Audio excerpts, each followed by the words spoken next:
ತಂದೆಯ ಮುಂದೆ ಮಗುವನ್ನು ಹೊತ್ತೊಯ್ದ ನರಭಕ್ಷಕ ಚಿರತೆ. ಹೌದು, ಮಗುವಿನ ಮೇಲೆ ಚಿರತೆ ದಾಳಿ ನಡೆಸಿ ಸಾಯಿಸಿದ ಘಟನೆ ಚಿಕ್ಕಮಗಳೂರು ಜಿಲ್ಲೆ ತರೀಕೆರೆ ತಾಲೂಕಿನ ಬೀರೂರು ಪೊಲೀಸ್ ಠಾಣೆ ವ್ಯಾಪ್ತಿಯ ಮುಂಡ್ರೆ ಸಮೀಪದ ನವಿಲುಗುಡ್ಡ ಎಂಬ ಸ್ಥಳದಲ್ಲಿ ನಿನ್ನೆ ಸಂಜೆ 6:30 ಸಮಯದಲ್ಲಿ ನಡೆದಿದೆ.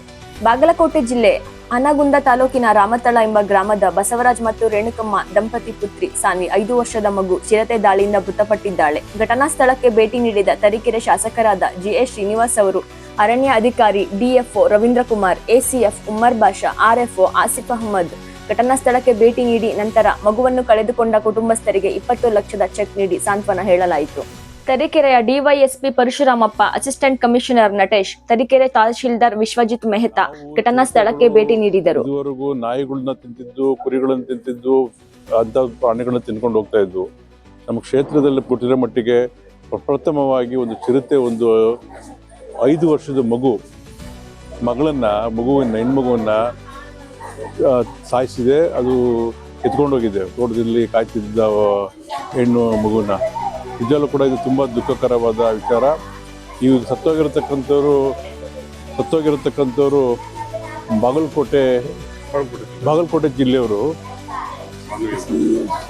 ಸಾನ್ವಿ ಅಂತ ಹುಡುಗಿ ಹೆಸರು. ಅವರು ತಂದೆ ತಾಯಿ ಇಬ್ಬರು ನಮ್ಮ ಕುಡ್ಲೂರು ಹತ್ರ ತೋಟದಲ್ಲಿ ತೋಟ ಕಾಯ್ತಾ ಇದ್ರು. ಆ ಸಂದರ್ಭದಲ್ಲಿ ಸಂಜೆ 5:15 ಗಂಟೆಗೆ ಸಮಯದಲ್ಲಿ ಚಿರತೆ ಬಂದು ಮಗುವನ್ನು ತಗೊಂಡೋಗಿ ತಿಂದು ಸಾಯಿಸಿದೆ. ಅದು ನಿಜವಾಗ್ಲೂ ಕೂಡ ತುಂಬ ನೋವಿನ ಸಂಗತಿ. ಇದಕ್ಕೆ ನಮ್ಮ ಸರ್ಕಾರ ಮುಂಚೆ ಎಲ್ಲ ಒಂದು ಸತ್ತೋದವರಿಗೆ 10 ಲಕ್ಷ ಕೊಡ್ತೈತಿ. ಇತ್ತೀಚೆಗೆ ನಮ್ಮ ಮಾನ್ಯ ಈಶ್ವರ್ ಖಂಡ್ರೆ ಅವರು ಮತ್ತು ಮುಖ್ಯಮಂತ್ರಿ ಸಿದ್ದರಾಮಯ್ಯನವರು ಅದನ್ನು 20 ಲಕ್ಷಕ್ಕೆ ಏರಿಸಿದ್ದಾರೆ. ಈಗ ನಾವು 20 ಲಕ್ಷ ಚೆಕ್ಕನ್ನು ಆ ಮಗುವಿಗೆ, ಪೋಷಕರಿಗೆ, ತಂದೆ ತಾಯಿಗೆ ನಾವು ಕೊಡ್ತಾ ಇದ್ದೀವಿ.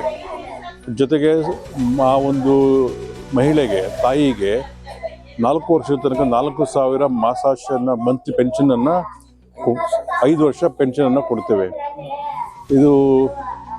ಇದು ಬೆಲೆ ಕಟ್ಟಕ್ಕೆ ಸಾಧ್ಯ ಇಲ್ಲದಂಥ ವಿಚಾರ. ಅದಕ್ಕೋಸ್ಕರ ಫಾರೆಸ್ಟ್ನವರು ನಾವು ಆ ಚಿರತೆಯನ್ನು ಏನು ಹೊಂದಿಸ್ತೀವಿ, ಈಗಾಗಲೇ ಪ್ರಾಣ ಹಾನಿ ಮಾಡಿದೆ, ಅದನ್ನು ಹಿಡೀಲಿಕ್ಕೆ ನಾವು ನಿರ್ದೇಶನ ಕೊಟ್ಟಿದ್ದೀವಿ. ಡಿಒ ಅವರು ನಿರ್ದೇಶನ ಕೊಟ್ಟಿದ್ದಾರೆ. ಈಗಾಗಲೇ ಬೋನ್ಗಳನ್ನು ಇಟ್ಟಿದ್ದಾರೆ.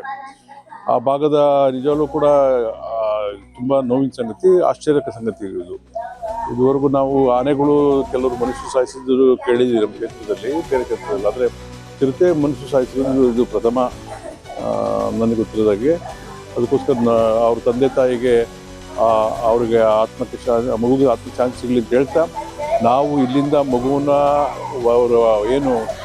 ಅವ್ರ ಸ್ಥಳ ಎಲ್ಲಿದೆ, ಬಾಗಲಕೋಟೆಯ ಯಾವ ಗ್ರಾಮ ಇದೆ ಅಲ್ಲಿಗೆ ಪೊಲೀಸ್ ಇಲಾಖೆಯವರು ಮತ್ತು ಅರಣ್ಯ ಇಲಾಖೆ ಸಿಬ್ಬಂದಿಯೊಂದಿಗೆ ಆ್ಯಂಬುಲೆನ್ಸ್ ಮಾಡಿ ಅಲ್ಲಿ ಕಳಿಸಿ ಕ್ರಿಮೇಷನ್ ಆಗೋ ತನಕ ನಮ್ಮ ತರೀಕೆರೆಯ ಕ್ಷೇತ್ರದ ಸಿಬ್ಬಂದಿಗಳು, ಫಾರೆಸ್ಟ್ ಮತ್ತು ಆರಕ್ಷಕ ಸಿಬ್ಬಂದಿಗಳು ಹೋಗಿ ಅವೆಲ್ಲವನ್ನು ಜವಾಬ್ದಾರಿತವಾಗಿ ಮಾಡಿ ಬರ್ತಾ ಇದ್ದಾರೆ.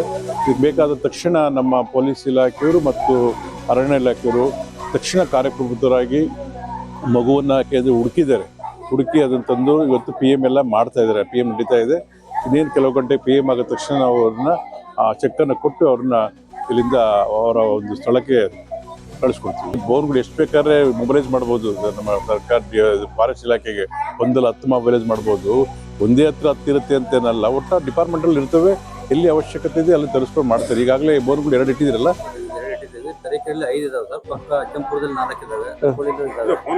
ಬೋನ್ ನಮ್ಮ ಕ್ಷೇತ್ರದಲ್ಲಿ 10-20 ಬೋನ್ಗಳು ಅವೆಲ್ಲ ಸುಳ್ಳಿನ ಮಾತು. ಎಲ್ಲ ಕಡೆನೂ ಬೋನ್ ಇಡೋಕ್ಕಾಗಲ್ಲ. ಎಲ್ಲಿ ನಮಗೆ ಜಾಸ್ತಿ ಪ್ರಾಣಿಗಳು ಓಡಾಡುತ್ತೆ ಅಲ್ಲಿ ಇಟ್ಟಿರ್ತಾರೆ. ಎಲ್ಲಿ ತುಂಬ ಕಡೆ ಪ್ರಾಣಿಗಳು ಓಡಾಡ್ತಿದ್ದಾರೆ, ನೋಡ್ತಿದ್ವಲ್ಲ. ಕೆಮ್ಮಣ್ಣಗುಂಡಿಲಿ ನೋಡಿದ್ವಿ, ನಮ್ಮನೆ ಹಳ್ಳಿಗಳಲ್ಲಿ ನೋಡಿದ್ವಿ, ತುಂಬ ಕಡೆ ತಿಳ್ಕೊಂಡು ನಾವು ವಿಡಿಯೋದಲ್ಲೆಲ್ಲ ನೋಡ್ತಾ ಇದ್ದೀವಿ. ತುಂಬಾ ಇದೆ. ನಿಜವೂ ಕೂಡ ಇದು ಒಂಥರ ಹಾನಿಗಳು ಜಾಸ್ತಿನೂ ಆಗಿದೆ. ಈ ಪ್ರಾಣಿಗಳು ಜಾಸ್ತಿ ಆಗಿರ್ಬೋದು. ಆದರೆ ಇವತ್ತು ಪ್ರತಿನಿತ್ಯ ಆನೆಗಳಿಂದ ನಮ್ಮ ರೈತರಿಗೆ ತುಂಬ ಹಾನಿ ಆಗ್ತಾ ಇದೆ. ಇದ್ರ ಬಗ್ಗೆ ನಾವು ಮೊನ್ನೆ PCF ಹತ್ರ ಮಾತಾಡಿದ್ಮೇಲೆ ಆನೆ ತಂಡವನ್ನು ಎಷ್ಟು ಜನ ಇದ್ದಾರೆ, DTF ಎಲಿಫೆಂಟ್ ಟಾಸ್ಕ್ ಫೋರ್ಸ್ ಅಂತ ಹೇಳ್ಬಿಟ್ಟು ಇಲ್ಲಿ ಒಂದು ಟೀಮನ್ನು ಇಲ್ಲೇ ಇಟ್ಟಿದ್ದೀವಿ. ಅದು ಕೆಲಸ ಆನೆಯನ್ನು ಓಡಿಸ್ತಕ್ಕಂಥ ಕೆಲಸ ಮಾಡ್ತಾ ಇದ್ದಾರೆ. ಸೊ ನಾವು ಈ ಪ್ರಾಣಿಗಳನ್ನು ನಾವು ಉಳಿಸ್ಕೋಬೇಕು, ಕಾಡನ್ನು ಉಳಿಸ್ಕೋಬೇಕು. ಈ ಕಡೆ ಮನುಷ್ಯರಿಗೆ ತೊಂದರೆ ಆಗದಂಗೂ ನೋಡ್ಕೋಬೇಕಾಗಿರೋದ್ರಿಂದ ನಾವೆಲ್ಲ ಹುಷಾರಾಗಿ ಅದನ್ನು ನಮ್ಮ ಸರ್ಕಾರ, ನಮ್ಮ ಸಿಬ್ಬಂದಿಗಳು, ಫಾರೆಸ್ಟ್ ಮತ್ತು ಪೊಲೀಸ್ ಇಲಾಖೆಯವರು ಸಮರ್ಪಕವಾಗಿ ಇಲ್ಲೆಲ್ಲ ಕೆಲಸ ನಡೀತಾ ಇದ್ದಾರೆ, ಮಾಡ್ತಾ ಇದ್ದಾರೆ. ಈಗ ನಾವು ಸರ್ಕಾರ ಏನು ಮಾಡೋಕ್ಕೆ ಸಾಧ್ಯ? ಪಾಪ ಆ ಮಗುಗೆ ಪೋಷಕರಿಗೆ ಒಂದು 20 ಲಕ್ಷವನ್ನು, ಯಾಕೆಂದರೆ ಫಾರೆಸ್ಟ್ ಇಲಾಖೆ ಸಂಬಂಧಪಟ್ಟಂಥ ಪ್ರಾಣಿಗಳಿಂದ ಆಗಿರೋದ್ರಿಂದ ಅದಕ್ಕೆ ಕೊಡಬೇಕಾದ ಕಾಂಪನ್ಸೇಷನ್ನ ದ್ವಿಗುಣ ಮಾಡಿದ್ದಾರೆ. ಮುಂಚೆ 5 ಲಕ್ಷ ಇತ್ತು, ನಾನು ನೋಡಿದಾಗ 10 ಲಕ್ಷ ಮಾಡಿದ್ರು, ಈಗ 20 ಲಕ್ಷ ಮಾಡಿದ್ದಾರೆ. ಆ ಥರ ಮಾಡಿದ್ದಾರೆ. ಮತ್ತು ಪೆನ್ಷನ್ ಕೂಡ 4 ಸಾವಿರ ಕೊಡ್ತಾರೆ. ಫಾರ್ಚುನೇಟ್ ಇನ್ಸಿಡೆಂಟ್ ಆಗಿಬಿಟ್ಟಿದೆ, ಫಾರೆಸ್ಟ್ ಫ್ರಿಂಜಲ್ಲಿ ಆಗಿದೆ. ಅದು ಒಂದು ಮಗು, 5 ವರ್ಷದ ಮಗು ಚಿರತೆ ಒಂದು ಕೊಂದ್ಬಿಟ್ಟಿದೆ. ಈಗ ಅದಕ್ಕೆ ಸಂಬಂಧಪಟ್ಟಂಗೆ ಪರಿಹಾರ ಆಗಿ ನಾವು 20 ಲಕ್ಷ ಕೊಡ್ತಾ ಇದ್ದೀವಿ ಇಲಾಖೆ ಕಡೆಯಿಂದ. ಮತ್ತು ಅವ್ರಿಗೆ 5 ವರ್ಷದ ತನಕ ಅವರು ತಾಯಿ ತಂದೆಗೆ ಪೆನ್ಷನ್ ಕೊಡ್ತೀವಿ, 4,000 ರೂಪಾಯಿ ಪ್ರತಿ ತಿಂಗಳು ಆ ಥರ. ಮತ್ತು ಈಗ ಅಲ್ಲಿ ಬೋನ್ ಆಲ್ರೆಡಿ ಇಡಿಸಿದ್ದೀವಿ. ಮತ್ತು ನಾಳೆಯಿಂದ ಒಂದು ಸ್ವಲ್ಪ ಅಲ್ಲಿ ಕೂಂಬಿಂಗು ಎಲ್ಲ ಮಾಡಿಸಿ ಅದನ್ನು ಹಿಡಿಯೋಕ್ಕೆ ನಾವು ಎಲ್ಲ ರೀತಿ ಕ್ರಮ, ಎಲ್ಲ ಕಡೆ ಎಲ್ಲಿ ಜನಗಳಿಗೆ ಇದು ಮುನ್ಸೂಚನೆ ಕೊಡ್ಬೋದು ಅಲ್ಲಿ ಕೊಡ್ತಾ ಇದ್ದೀವಿ. ಆನೆಗಳಿಗೆ ಸಂಬಂಧಪಟ್ಟಂಗೆ ಎಲ್ಲ ಕಡೆ, ಮತ್ತು ಎಲ್ಲಿ EPT ಎಲ್ಲನೂ ಮುಚ್ಚೋಗಿದೆ ಅಂಥ ಕಡೆ ಎಲ್ಲನೂ ತೆಗೆಸ್ತಾ ಇದ್ದೀವಿ. ಸೋಲಾರ್ ಫೆನ್ಸಿಂಗ್ ಹಾಕುವಂಥ ಕಡೆ ಹಾಕ್ತಾ ಇದ್ದೀವಿ, ಎಲ್ಲ ಮಾಡ್ತಾ ಇದ್ದೀವಿ. ಅಲ್ಗೂ ಕೆಲವೊಂದು ಕಡೆ ಇವು ಹೊರಗಡೆ ಬರ್ತವೆ. ಮತ್ತು ಕಾಡಿಂದ ಹೊರಗಡೆನೂ ಸಾಕಷ್ಟು ಚಿರತೆಗಳಿದ್ದಾವೆ. ಅವು ಕಾಡು ಒಳಗಡೆನೆಲ್ಲ ಚಿರತೆ ಮತ್ತು ಕರಡಿ ಬೇರೆ ಕಾಡಿಂದ ಹೊರಗಡೆ ಇರ್ತಕ್ಕಂಥ ಗುಡ್ಡಗಳಲ್ಲಿ, ಈ ಬೇರೆ ಏರಿಯಾಗಳಲ್ಲೂ ಇದ್ದಾವೆ. ಅವು ಎಲ್ಲಿ ಕೆಲವೊಂದು ಕಡೆ ಕಲ್ಲಿರುತ್ತೆ, ಮತ್ತು ಕೆಲವೊಂದು ನ್ಯಾಚುರಲ್ ಜಾಗಗಳಲ್ಲಿ ಎಲ್ಲಿ EPT ಮಾಡೋಕ್ಕಾಗಿಲ್ಲ, ಇಳಿಜಾರುಗಳಲ್ಲಿ ಅಂಥ ಕಡೆ ಬೆಟ್ಟದ ಏರಿಯಾಗಳಲ್ಲಿ ಬಂದ್ಬಿಡ್ತವೆ ಹೊರಗಡೆಗೆ. ಅವು ಓಡಾಡೋಂಥ ಕಾರಿಡಾರ್ ಇದೆ, ಅದು ಚಿಕ್ಕಮಂಗ್ಳೂರಿಂದ ಈ ಕಡೆ ಶಾಂತವೇರಿ ಘಾಟಿ ಕಡೆ ಬರೋದಾಗಲಿ ಆ ಥರ ಕಾರಿಡಾರ್ಗಳಲ್ಲಿ ಅವು ಏನು ಮಾಡಿದ್ರು ಮುಚ್ಕೊಂಡು ಬರ್ತಾ ಇದ್ದಾವೆ. ಅದಕ್ಕೆ ಸಂಬಂಧಪಟ್ಟಂಗೆ ನಾವು ಮಾಡ್ತಾ ಇದ್ದೀವಿ, ಹಂತವಾಗಿ ಮಾಡ್ತಾ ಇದ್ದೀವಿ. ಅದನ್ನು ತಡೆಗಟ್ಟೋದಕ್ಕೆ ಕ್ರಮ ತಗೊಂಡು ಅದೇ ಈಗ ಆಲ್ರೆಡಿ ಹೇಳ್ದಂಗೆ ಕಾಂಪನ್ಸೇಷನ್ ಒಂದು ಕೊಡ್ತಾ ಇದ್ದೀವಿ. ಮತ್ತು ಅದ್ರ ಜೊತೆಗೆ ಈ ಬೋನ್ ಅದೆಲ್ಲ ಇಟ್ಟು ಅದನ್ನು ಹಿಡಿಯೋದಕ್ಕೆ ನಾವು ಎಲ್ಲ ಪ್ರಯತ್ನ ಮಾಡ್ತೀವಿ. ಮತ್ತು ETF ಅವ್ರನ್ನ ಈಗ ಅವರು ತನ್ಗೆಬೈಲಲ್ಲಿದ್ದರು, ಅವ್ರನ್ನೂ ಇಲ್ಲಿಗೆ ಶಿಫ್ಟ್ ಮಾಡ್ತಾ ಇದ್ದೀವಿ. ಮತ್ತು ಹೆಚ್ಚಿನ ಸಿಬ್ಬಂದಿನೆಲ್ಲ ಹಾಕಿ ಅಲ್ಲಿ ಅದನ್ನು ಹಿಡಿಯೋದಕ್ಕೆ ಎಲ್ಲ ರೀತಿ ಹಸು ಕಟ್ಕೊಂತ ಹೋಗಿದ್ರಿ. ನನ್ನ ಮಗಳು ಹಿಂದೆ ಬಂದ್ರೆ ಹಿಂದೆ ಬಂದು ಅಲ್ಲಿಯಾರಮ್ಮ ಬರಬೇಡ, ರೂಮ್ ಹತ್ರ ಇರೋ ಅಂತ ಹೇಳಿದ್ರಿ. ದಿನ ಮಾಮೂಲಿ ಬರ್ತಿಲ್ಲ ನನಗೆ. ದಿನ ನಮ್ಮ ಮಿಸ್ಸಸ್, ನಾವು, ನಮ್ಮ ಮಕ್ಕಳು ಎಲ್ಲ ಜೊತೆ ಹೋಗಿ ಹಸು ಕಟ್ಟಿ ಕೇಸಿ ಆಮೇಲೆ ಡೋರ್ ಹಾಕೊಂಡು ಕುಂದ್ರಬೇಕಂದಾಗ ಇವತ್ತು ಈ ಥರ ಘಟನೆ ಇರೋದು. ಅದು 6 20 ನಿಮಿಷ ಕಮ್ಮಿ ಇದ್ರಿ.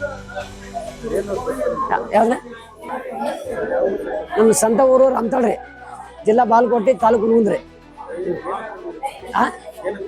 ಇಲ್ಲಿ ತೋಟಕ್ಕೆ ಬಂದಿದ್ರಿ. 1 ವರ್ಷ ಆಯ್ತು ರೀ.